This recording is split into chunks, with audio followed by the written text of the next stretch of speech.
This is the most out the way I've been in my life, bro. Like, I speak to no girls on my phone. I don't go out the house unless I have to. And I just don't be wanting to be bothered with nobody. So I don't put up with nothing. I'm gonna be honest. Men don't want to go out anymore. The clubs are empty. The bars are empty. It ain't worth going out no more. You used to just go places. You didn't think about it. You didn't calculate whether it was worth the energy. You just went. You went to the bar, to the store, to a friend's house. You just went out. But now you do the math before you leave. Is this trip really necessary? Can I just order it? Do I actually want to be around people today? Or am I going to spend the whole time waiting for it to be over? The grocery store feels like hostile territory. You put on your sunglasses like armor. Bars feel like rooms full of people who don't even want to be bothered. Public spaces feel off, like everyone is on edge, like the rules changed and no one made you aware. It's not just some random feeling you're feeling, it's accumulating evidence, finally asking to be acknowledged. Here's what it actually feels like now. You walk into a coffee shop, right? You make eye contact with someone. You give them a small nod, the kind that used to just be normal. And they look at you like you crossed the line. Like acknowledging another human being is now a social violation. So you stop doing it. You're at the gym. You see the same guy 3 times a week. You've never spoken, and you never will, because somewhere along the way, the unwritten rules changed. And now even regulars don't talk to regulars anymore. You go to a bar Friday night, the place that's supposed to be for strangers becoming friends, right? For conversations that start with nothing and end somewhere. But everyone's in clusters. Phones out, walls up. You finish your drink alone and wonder why you even came. And it's not that people are mean or anything.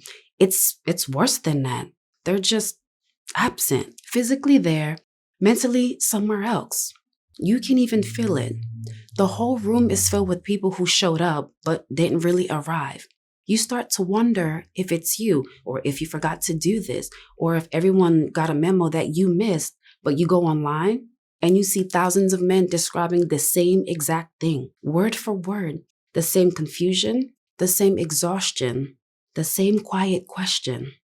What happened? That's when you realized it's not you. Something broke and you've been living in the wreckage. I don't like going out anymore. Right, but It's just not fun. You know what I mean? It's just the overall experience just isn't fun. The upcharging of everything isn't fun. You know what I mean? Like, they just really just like took the fun out of going out. And I'm a guy that used to go out Thursday through Sunday faithfully. bro, You know I what I mean? remember one time. I remember there was a period when like you could do Sunday at one bar, Tuesday at one bar. Tuesday was a Temptations night. I think Wednesdays was like Illusions. Thursdays was McFarlane's. Fridays and Saturdays, like bro, you could literally, they had every single day a new club or a different club you could go to every single day of the week. People have a lot of theories about why this happened. Phones, politics, 2020, younger generations, older generations. And sure, those play a role. We'll get to that. But none of that explains why a guy who grew up knowing how to connect suddenly felt like a stranger in his own town. Why the 40-year-old who used to be a regular now dreads leaving the house. Why the 25-year-old has never experienced what it feels like to just show up somewhere and belong. The real story is bigger. It's structural, it's systemic, and honestly, it's not your fault. The systemic breakdown, let me walk you through what actually happened. Once you see it, you can't unsee it. The places disappeared. Sociologists call it third places. Home is first, work is second. Third places are everywhere else. Bars, diners, barbershops, bowling alleys, coffee shops, community centers. These were where connection happened by default. You didn't schedule hangouts 2 weeks out. You just showed up and then people were there. Regulars, familiar faces, community. Those places have been disappearing for over a decade. Almost every category of third place has been declining since 2011. Over 5,000 stores closed in 2020 alone for mall bankruptcy. And the mall wasn't just retail for a lot of people. That's where they learned to socialize. Only 54% of Americans feel connected to their local community. The global average is 78%. We're dead last. You can't be a regular somewhere that doesn't exist anymore. The time and money disappeared. For generations, Americans spent about 6.5 hours a week with friends.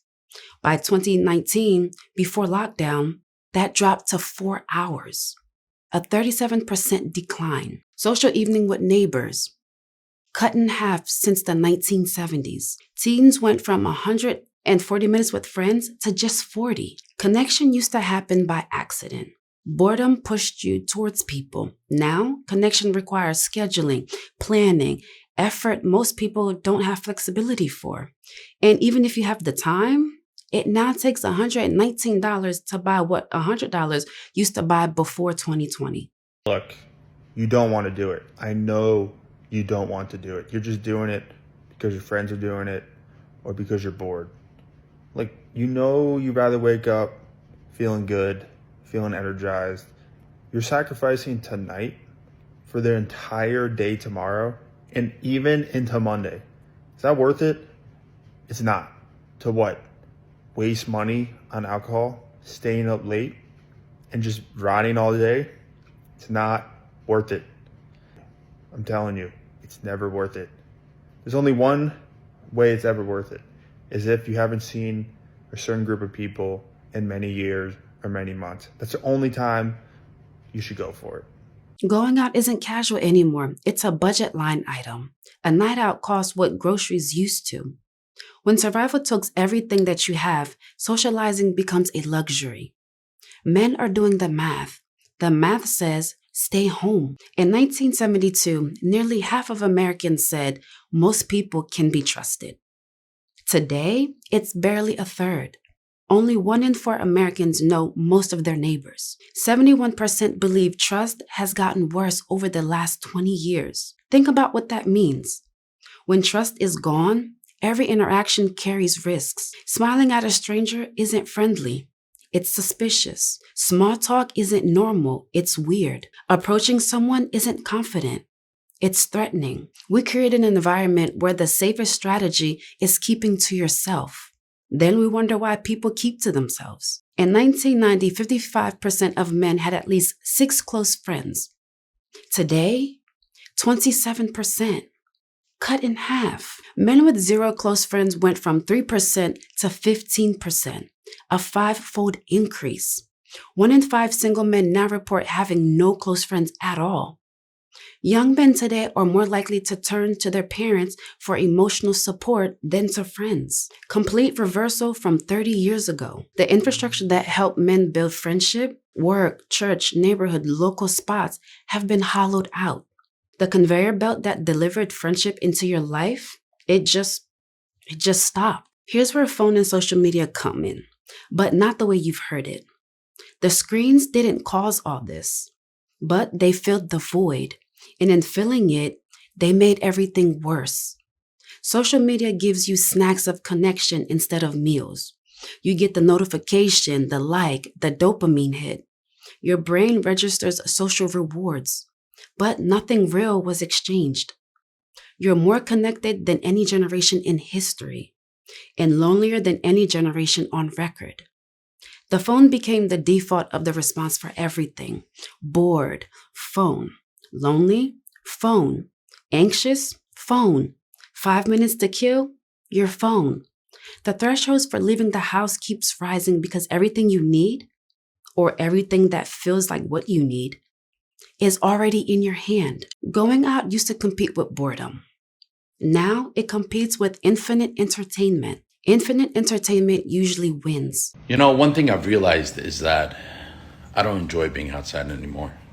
All these hype places that everyone talks about. It's nothing but low vibrational energies. A bunch of people that have nothing to offer you. I like to spend my time alone, being inside, enjoying my own company, being by myself, being my own best friend, being in my own thoughts. I don't care what he said or she said. I don't care what this person or that person's doing. It does nothing for me. I like to grow on my own. I enjoy the simple pleasures of life now. Watching my own movies, getting my own food, being my own best friend. Men didn't become antisocial. They became rational. When the places closed, when the time disappeared, when the cost tripled, when strangers treat you like a threat, when connection stopped happening naturally, when your phone offers instant comfort with zero risk, why would you keep showing up? Some would say it's weakness or it's failure, but it's not. This is pattern recognition. You tried, it didn't work, so you adjusted. A 25-year-old who doesn't know how to make friends isn't lazy. He never had the infrastructure previous generations took for granted. The 40-year-old who stopped going out isn't antisocial. He got tired of investing in a system that doesn't pay back. The 55-year-old who mourns what public used to be isn't nostalgic. He watched something real disappear. You're not failing at connection. The system that made connection possible failed you. So where does this leave you? I'm not going to give you a 5-step fix. This didn't collapse overnight. It won't rebuild overnight either. And I'm not going to insult you by pretending a YouTube video is going to have the answer for a broken society. But I'll tell you this. The isolation you feel is not a character flaw. It's not because you're awkward or antisocial or broken. It's what happens when every system that used to deliver connection into your life gets hollowed out at once. You're not struggling because you failed. You're struggling because the rules no longer match the effort you're putting in. When you finally see it, like when you really see it, the self-doubt loosens its grip. And you're not alone in this. That's not a platitude. Millions of men are sitting in the same silence, having the same experience, asking the same questions. The comment sections are full of them. The research confirms it. This isn't a personal problem. It's a collective condition. You just couldn't see the others because everyone's isolated in the same way. Here's what I believe. The pendulum always swings. It has to. The human need for real connection doesn't just disappear because the infrastructure failed. It builds pressure. And pressure eventually breaks through. People are waking up. The fact that you clicked on this video, that content like this resonates, that men are finally naming what they're experiencing, that's not nothing. That's the start of something. The answer isn't forcing yourself back into a world that doesn't work. It's understanding why it stopped working. Because you can't fix what you can't see. And now you see it. You noticed something was off before you could name it. That wasn't pessimism. That was pattern recognition. The same pattern recognition that made you pull back in the first place. Trust that instinct. It was right then. It's right now. You're not the only one who noticed. You're not the only one who got tired. And you're not the only one who's ready for something different. It's been your girl Remi Rene here. I'll see you guys in my next video.